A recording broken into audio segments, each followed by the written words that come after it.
the undisputed king of professional wrestling, the man who wasn't just a champion in the ring but a hero in millions of hearts, is gone.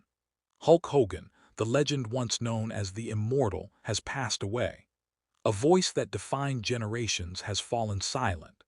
This is the story of a man whose name will live on forever because Hulkamania will never die. In a world of neon lights, flexing muscles, and roaring crowds, one name rose above them all. In the smoky arenas of the early 1980s, wrestling was still considered a regional spectacle, entertainment for a niche audience scattered across America. But then came a man with a bandana, a booming voice, 24-inch pythons, and an unshakable charisma. His name, Terry Gene Bollea, but the world would come to know him by just two unforgettable words: Hulk Hogan.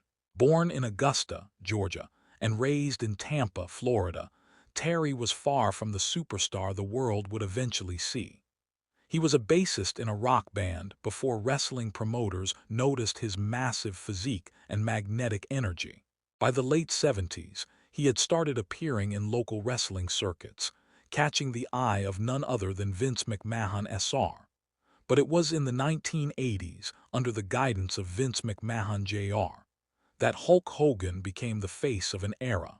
WWE, then WWF, was ready to go national. And Hogan wasn't just a wrestler.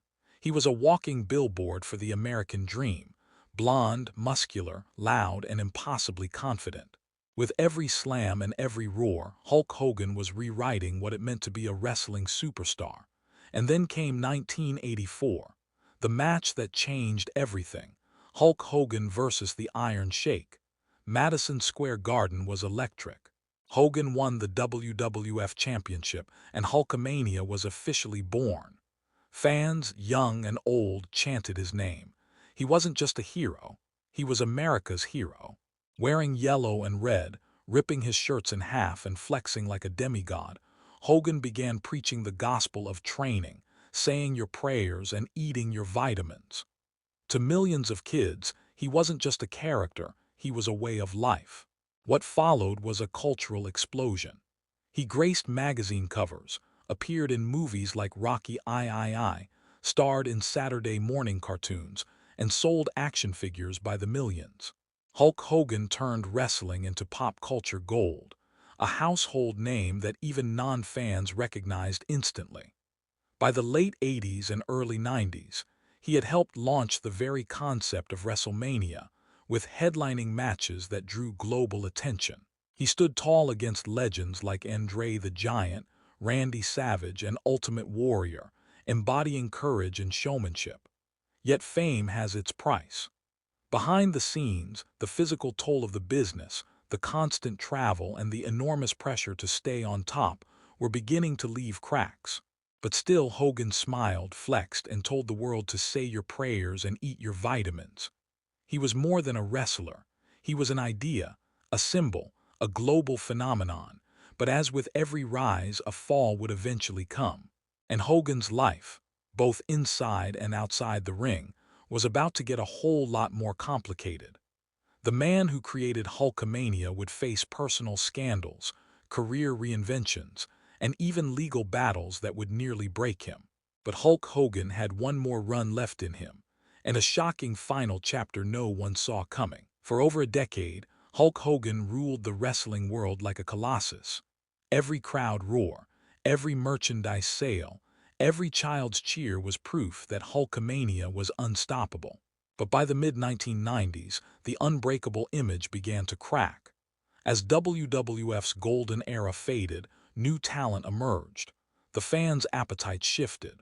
And though Hogan moved to WCW, transforming into a darker version of himself, the infamous Hollywood Hogan of the NWO, the magic of his earlier years could never fully return. Still, Hogan reinvented himself, a move that helped WCW briefly overtake WWE in ratings. But even that high was temporary. When WCW collapsed in 2001, so did Hogan's dominant run. He returned to WWE once again, but time had taken its toll. The cheers weren't as loud, the matches slower, the image older. Still, fans respected him. But then came the real blow. In 2015, a leaked private recording shattered whatever remained of Hogan's public image. The footage, recorded without his knowledge, contained deeply racist remarks. Headlines exploded. Sponsors pulled out. WWE terminated his contract, and Hogan was erased from their Hall of Fame page. It wasn't just career-ending, it was soul-crushing. The same man who had once been the embodiment of inspiration to millions was now a symbol of disappointment. For a while, Hulk Hogan disappeared. No interviews, no ring appearances, just silence. Behind that silence was a man battling far more than public shame. His personal life was in tatters. Hogan had gone through a painful divorce, and his son, Nick, had been involved in a devastating car crash that left a close friend permanently injured. The legal, emotional, and financial strain was overwhelming. Even worse, Hogan's body had paid the price of decades in the ring. With over 25 surgeries, including multiple spinal and knee operations, he could barely walk some days without help. The man once known for power and resilience now relied on canes, braces, and heavy medication. But Hulk Hogan was no ordinary man. In the shadows, he began to rebuild. He issued a public apology, not a PR stunt, but a raw and humble admission. He spoke to communities, met with civil rights leaders, and slowly began to mend his legacy, one small step at a time. WWE eventually reinstated him cautiously, and some fans began to forgive. In this new chapter, Hogan embraced humility.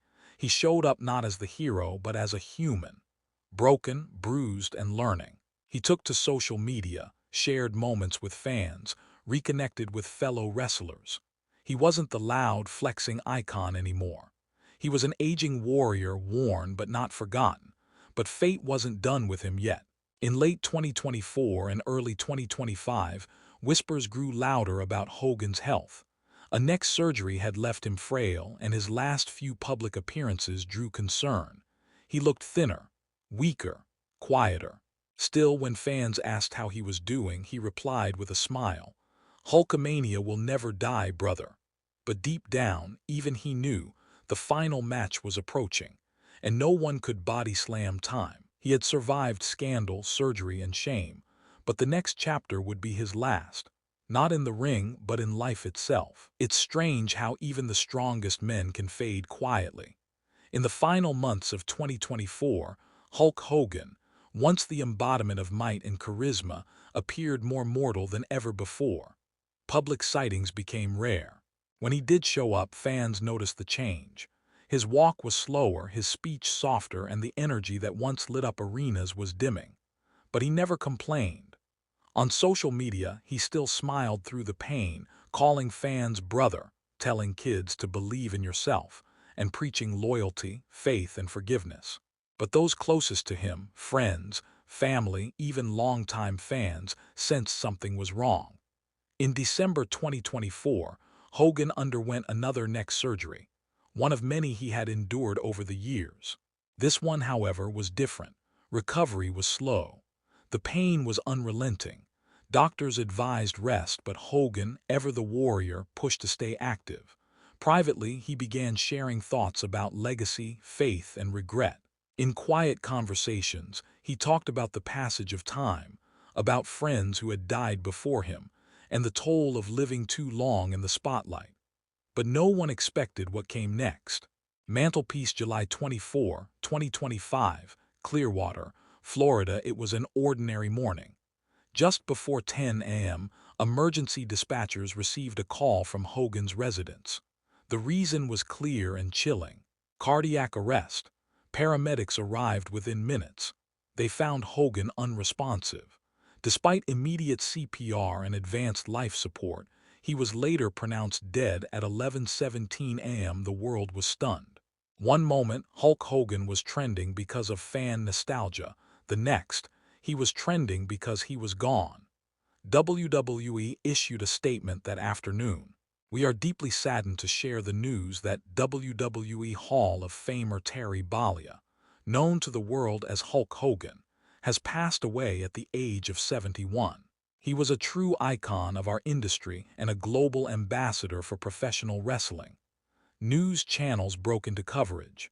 Social media flooded with shock, disbelief, and heartbreak. Childhood heroes aren't supposed to die not like this. He had survived so much physical trauma, public shame, personal tragedy, and yet it was his heart that finally gave out. Ric Flair, his longtime friend and ring rival, was among the first to react.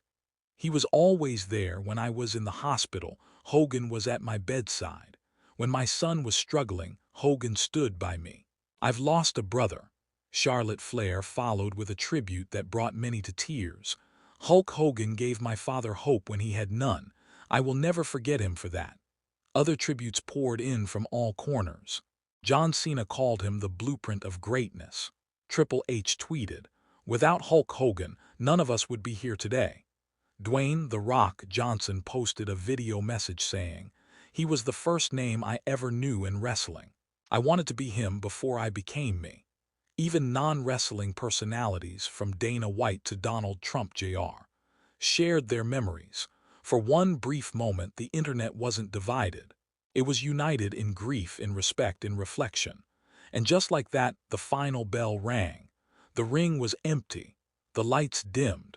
The Immortal was gone. But something lingered, not the muscles, not the fame, not the controversies, something more powerful: his legacy.